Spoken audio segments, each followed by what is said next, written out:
Welcome to another episode of Legends, the program that we interview retired ministers and those that are nearing retirement. Today we are at the home of Reverend Dr. and Mrs. Kimani Chege in Kiserian, where we want to hear their story. Having been in the ministry for quite a while, many years, both in institutional and parochial ministry, and trained most of us in ministry.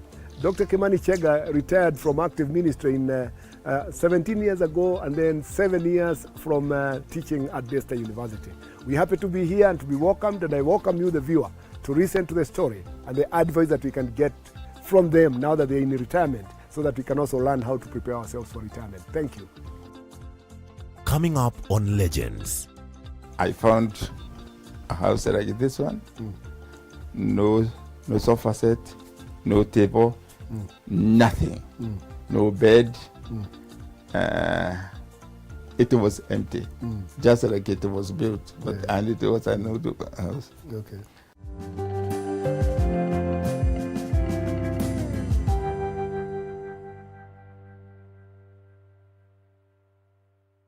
So, Reverend Dr. Chege, it's not always that a student gets to interview his professor.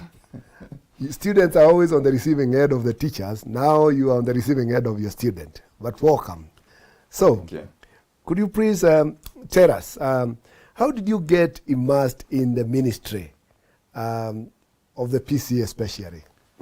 Before I came to the ordained ministry, I was a teacher for a brief period of time. Then I joined the ministry in 1969. That's when I went for training at St. Paul's United Theological College then, which is now St. Paul's University.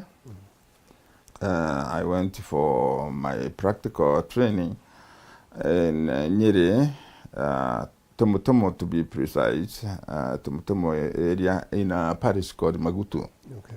So in August of 1972, I was lifted from Tomotomo to Nairobi, and I was stationed at Bahati, but then working at the head office as the director of Christian education. I worked in the department, but I wanted to be ordained because, I was...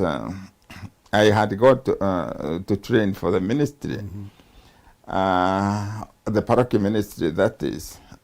So I asked Reverend John Gatto then, who was the Secretary General, what I can do. So I was attached to the Presbytery of Nairobi Coast, or it was Nairobi, Pwani, and Uganda, to be under them so that I could be licensed and ordained. I was attached to Bahati. Okay. So we had another man. He was a student. He was from Pastoral Institute. He was called James Waithaka. You see, now you are helping me to remember names. Yes, yes. And he was now attached there. Reverend Carroll was attached, I think, at St. Andrews. I can't remember. Those now were the ones who, when they got to the time of being licensed, then I was thrown in. Ah, okay. Yeah, and that was 1973 November. Oh, okay. You are working in the Christian education department. Yeah. Now you've been licensed and maybe ordained after that. Did you ever transition into parochial ministry soon after that or after that? Let me put very quickly. When these two gentlemen were licensed, I was licensed in 1973. In 1974, when April, when they were being ordained, then again I got ordained, but I remained in the Christian education. Okay. So I was posted to Chuka Parish. For the first time now. For the first time Okay. as an ordained minister. After that, you proceeded for studies. I proceeded for studies in U.S. Did you ever go back to a parish before you went into teaching? Before I went to To teaching. okay, I stayed in America for 4 years. Mm. Yeah, from 75 to 79. Mm. Yes, I came back. Okay. I was posted in Mombasa, Oh, okay. St. Margaret Okay. Church. Now, while I was there, Mm. then Moindi and Gato decided that I should come and do the work at this Pastoral Institute. Okay. Yeah, the Inorero. So But you started at it was called PCA Pastoral Institute. Okay. So I came to PCA Pastoral Institute Yes. in 1981. Mm-hmm. That one, I will tell you, the experience was not very nice. Okay. Because I found a house like this one, no sofa set, no table, nothing, no bed. It was empty, just like it was built, and it was an old house. Okay. I didn't know the water area and anything. We slept on the floor, for the first time, because our luggage had not come. But fortunately, we had come with sleeping bags for no reason. We don't know why. Okay. So that is what we slept on. There. The following, it was, I think, Monday, Tuesday, Reverend Crispus Kiongo came. Okay. And Crispus now took over and now made life a bit easier for me. Yes. And we started working at Pastoral Institute. Worked in Pastoral Institute. I was made Secretary of Training. There I was actually in charge of the Institute. Then we were helping each other with Crispus. I told Crispus, now instead be the principal. Me, I want to be a teacher since I have this other job of training. So let's go back to your experience in the parish before you came to Inorero. You mentioned maybe somehow, but what are the main challenges that you found in the parish those years? That I had something that was not likable. yes. I can almost tell. You can only you can tell. Yes. Because I was different from other PC ministers. I had a beard, and my beard was long. Yes. I had let it grow. Yes. The East African brethren completely rejected me. Yeah. They could not talk to me. I can't blame them. They, why are you keeping Satan and so on? And, Wow, Dr. Chege, we have to take a commercial break for now. And you continue from there, viewers. And during the break, we are going to listen to his supportive wife, Mama Gaki, who has been by the side of Reverend Dr. Kimani Chege for over 50 years. And they recently celebrated their 50th wedding anniversary. And so we are going to hear from her so that we get to know the experience that she has gone through with him in the ministry. Thank you.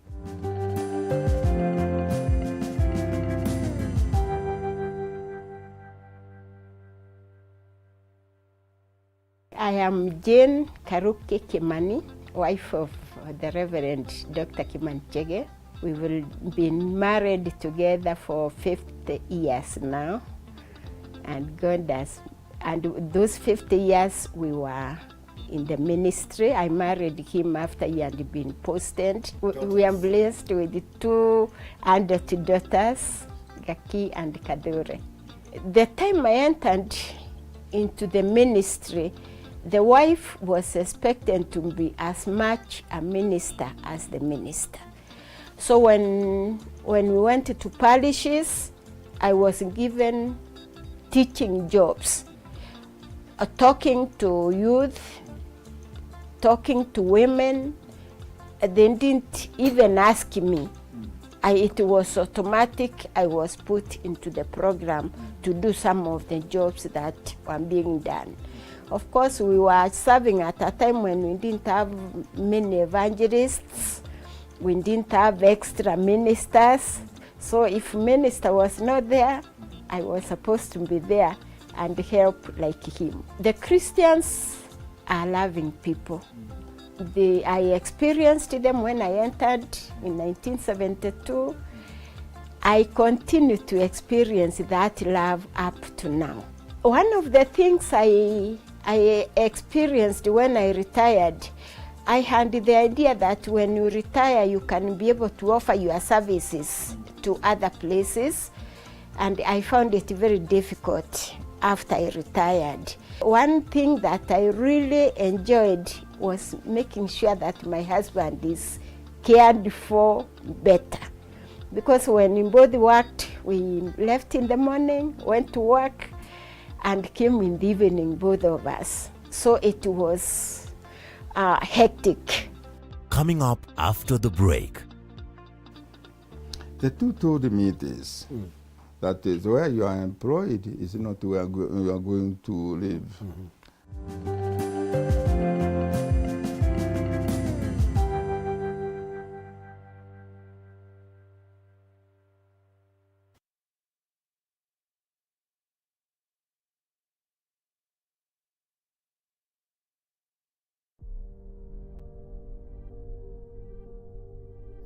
We live in a world marked by pain, loss, conflict, injustice, loneliness, and uncertainty. People carry visible and invisible wounds caused by sickness, displacement, broken relationships. Where are the fathers? It's a long story. It's a long narrative as to why the fathers are absent. Of course, some were knocked down by dippers, as the children are usually told. It's very important to take care of their wounds, because if we don't, then that means that we're going to have some adults who are struggling with food experiences. Families fractured by absent fathers and exhausted mothers. Children raised in homes where love was conditional and discipline was violence. How do our practices, the way we are engaging young people in our congregation? And I can tell you, listen to intercessory prayers. Before long, people will say, yes, yes. Some will say, because you are naming their pain. So, ilikuwa naka Holy Communion service yao, there was a class that was getting there earlier to eat before the working class arrived. And the ones doing the hearting include a church which asks for tithe from a family that has not eaten. Indeed, we are living in a wounded world. God, I have left church, but I have not left realities. Wounded people, wounded persons, wounded families sit in our congregations every week. Pastoral ministry in a wounded world calls for listening to silent cries, comforting grieving hearts, bringing hope, healing, pointing people to the unfailing love of Jesus Christ. The good book says the joy of the Lord is your strength. Is it not the strength of people? Students came to the pulpit context conscious. The Lord said to Elijah, eat and, because the journey ahead is, talk to somebody for me, tell them eat and sleep. PCEA Nairobi region presents the second theological conference under the theme Pastoral Ministry in a Wounded World. Their pain and helping them experience the healing and wholeness found in Christ. The devil is not a young boy. So as he's pushing me, what the devil does, he goes behind and he accelerates you. Are we being shaped by the political narratives? As we reflect on this important calling, pastors are called to be instruments of God's grace, compassion, and restoration. When they turned for a solution, is this the solution? And they wanted cremation. We respected that. So kama uchomani, upeleke kupatiana mwenye anafanya cremation. Don't say wanachosha kanisa. Wewe kama unachoka delegate. You will wipe every tear from their eyes. There will be no more death or mourning or crying or pain. Starting on Monday 29th June from 8 p.m. only on CAC TV.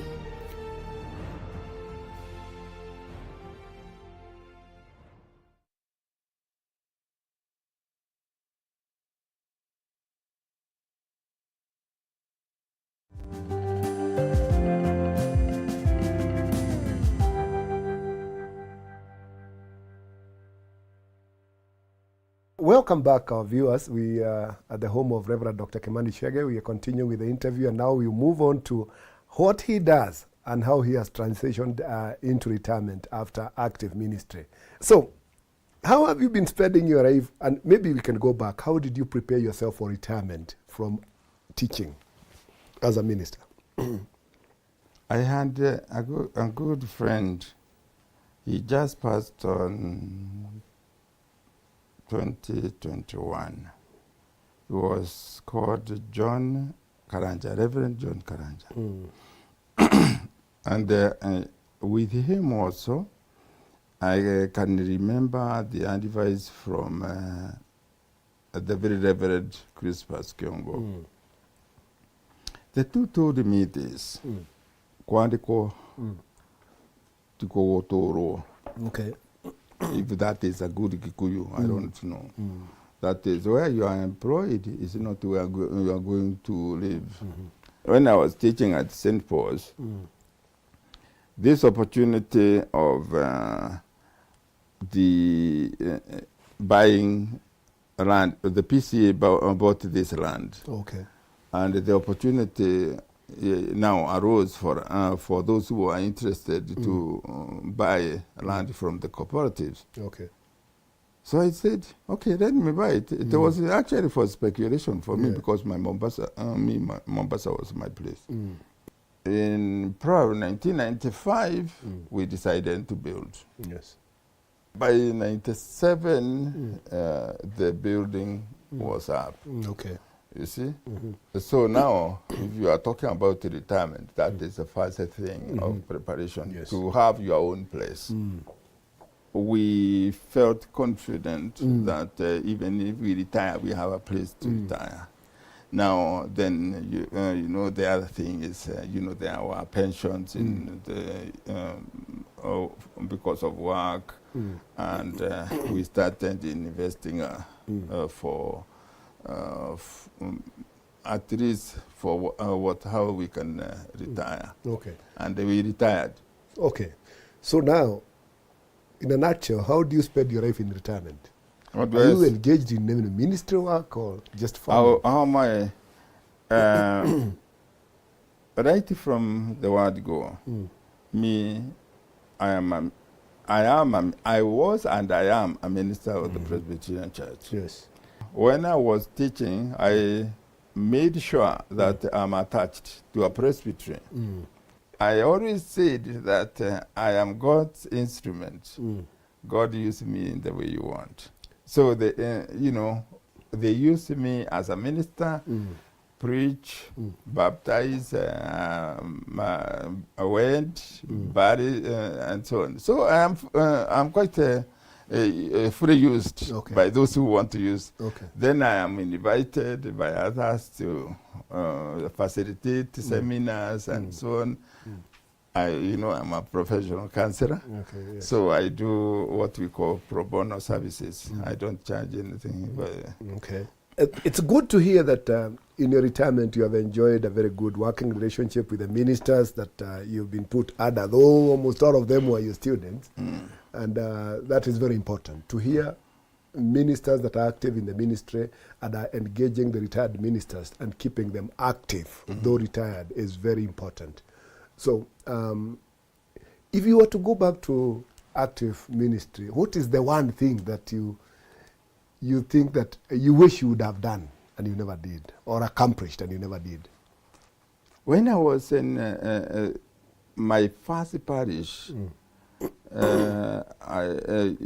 Chuka, I devised a method that I think if ministers could do that would be helpful.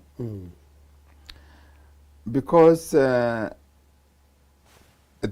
parish was vast. It was, it had, I think, about 30-something, congregations. I decided to form centers. And one of the reason, and that reason birthed another reason, which was good. One of the reason was I could not be able to reach all of them, even within a month. The parish was so vast. So I formed the centers where I brought them during the week. And I will preach it to them, I will counsel them, and then I'll give them Holy Communion. And because of doing that, I realized that something good has come. The church is cohesing. It's becoming one. They come to know each other. They come to accept each other. They come to enjoy each other.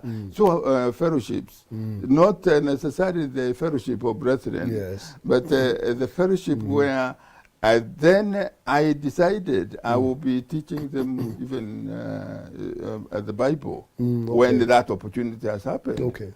And with the retro knowledge of of teaching, I just come from college.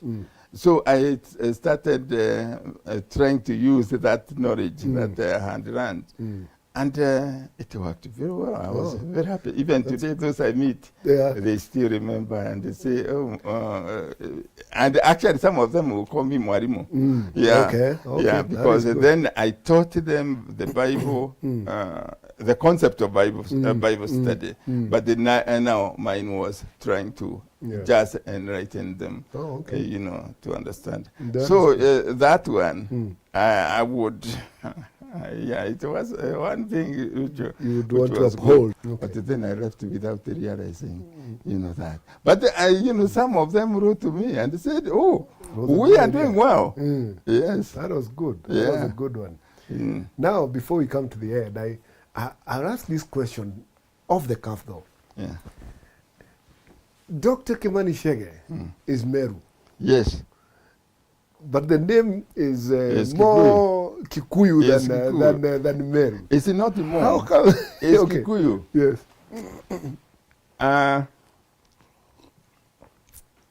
I'll answer.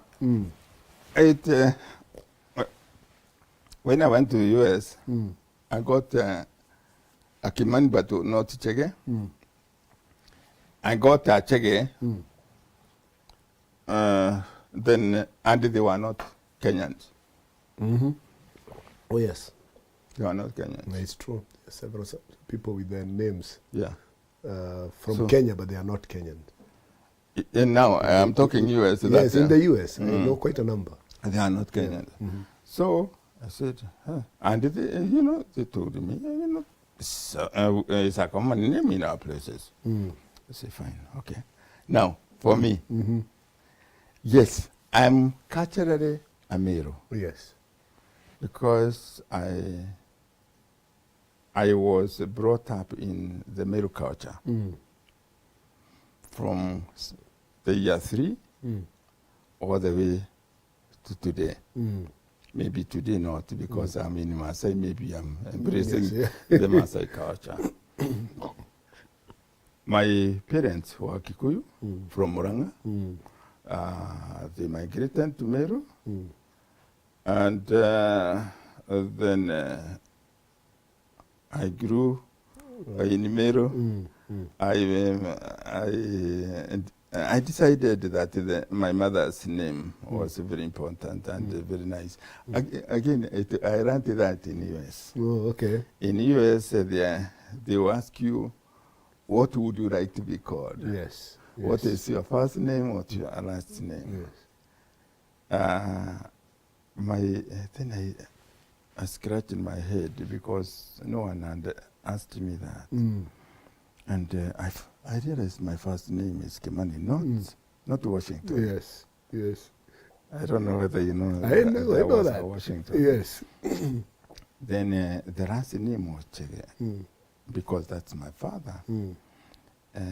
This one is what we call a given name. Yes. But we were told by missionaries is a Christian name. And I thought any name can be Christian. Yes. So, you don't have to be told by the Muzungu that this is Christian and this is not. So actually that is how I decided to drop my name. and I took Kimani Chege as the name I love, because that is the name my mother gave me, the Kimani, and then I adopted my father's name, Chege, and I feel comfortable. Thank you. So, thank you. If there was a mystery, no, it is so. I've been asked that question by somebody, so it's good that you answered that question. Yeah, and thank you for your time and for answering some of these questions. We need some of these discussions so that we can tap from the wealth of the retired ministers. For those of us that are not yet retired, we learn a lot of things right now, the way you handled some of those challenges. So it's a very good experience and a learning moment. And I believe our viewers will continue to learn, and it will be beneficial to their ministries and also to the parishioners. Thank you so much for taking your time and welcoming us to your home. It's a very nice place and a quiet place. We thank God for you. Thank you very much for wanting to talk to me. Yes. Because sometimes, ministers sometimes are forgotten. Yeah, I know. So now that you remember, yes, as retired ministers, yes, we thank God for that. Yes, you did a good work, including teaching me, and I'm who I am because of the theology I received from you. So may the Lord bless you. Thank you very much. And your wife. Thank you. Thank you so much, viewers. We see you next time. God bless. Next week on Legends. Most of you, or some of you, remember Reverend Dr. Geoffrey Goima Bogwa, the minister who was gunned down in a very unfortunate incident, carjacking incident in the year 2001. Now today we are at the home of the widow of Reverend Dr. Goima in Thika, and we want to hear a side of the story that comes from a widow of a minister, and also a lady who has been actively involved in the eldership in the PCA until her retirement. Her life changed because now you have no husband. Now you are alone. Your friends, old friends, the one you eat and do whatever you do, the one who loves your husband, they didn't come again.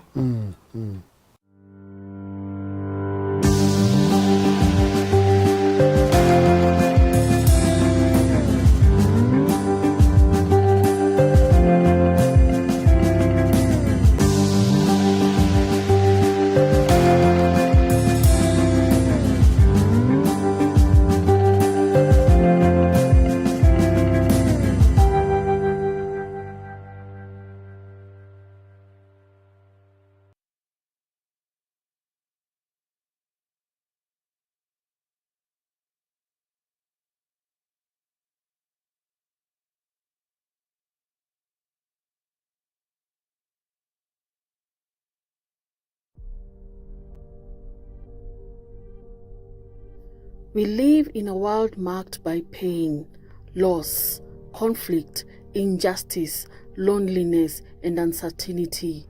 People carry visible and invisible wounds caused by sickness, displacement, broken relationships. Where are the fathers? It's a long story. It's a long narrative as to why the fathers are absent. Of course, some were knocked down by dippers, as the children are usually told. It's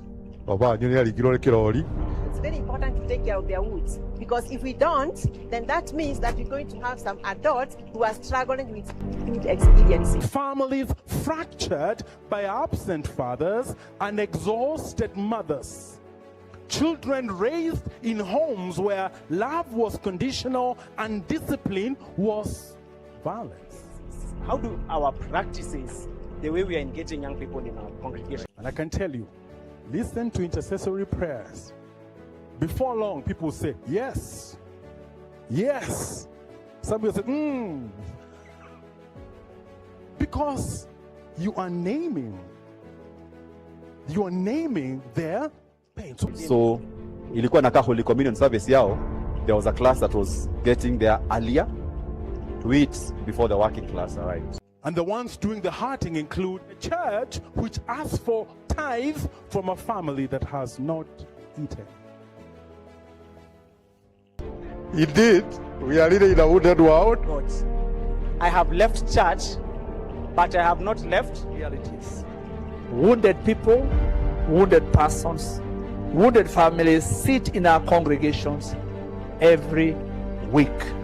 Pastoral ministry in a wounded world calls for listening to silent cries, comforting grieving hearts, bringing hope, healing, pointing people to the unfailing love of Jesus Christ. The good book says the joy of the Lord is your strength.